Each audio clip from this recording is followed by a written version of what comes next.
Étendu sur 9 hectares, dont 36 000 mètres carrés de bâtisse, le centre culturel et artistique des pays de l'Afrique centrale voit les travaux de sa construction lentement mais sûrement toucher à leur fin. Le constat a été fait le mercredi 26 juin par le directeur général de l'agence de pilotage, de coordination et de suivi des conventions de collaboration, Maître Freddy Yodi Shembo, lors de sa visite sur les lieux une année après.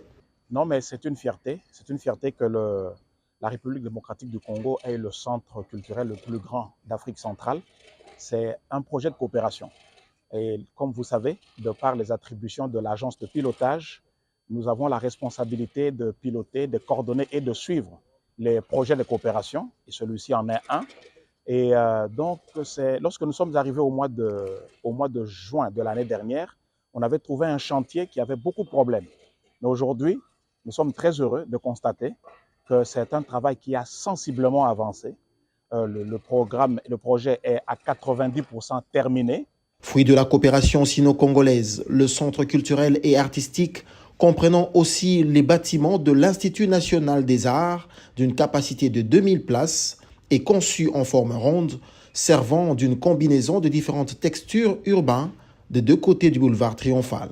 Une forme faisant écho au célèbre tambour d'Afrique et à une hutte ronde, avec des grands perrons au milieu de l'entrée du grand théâtre et un grand auvent dans sa partie supérieure pouvant être utilisé comme tribune pour les activités commémoratives à grande échelle, une disposition globale et une forme de façade en véritable harmonie avec le Palais du Peuple, situé en face. Maître Freddy Shembo a donc visité lors de cette descente les différentes salles de spectacle, les amphithéâtres, les salles de colloques, les salles de danse ainsi que le terrain de basketball en salle, ceux de volley et de handball.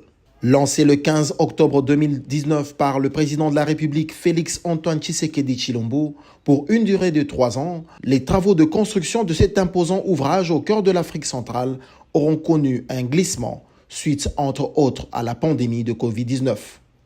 À ce jour, tout est donc fin prêt, seuls quelques détails restent à régler, entre autres le raccordement à la ligne SNEL, la sécurisation du site par la police nationale congolaise, le nettoyage du chantier et l'embellissement des espaces verts avant d'entrevoir l'inauguration de ce bijou. Il y a une date probable, mais je préfère laisser la primeur au cabinet de son Excellence, Monsieur le Président de la République, de fixer cette date en harmonie avec l'ambassade de la Chine.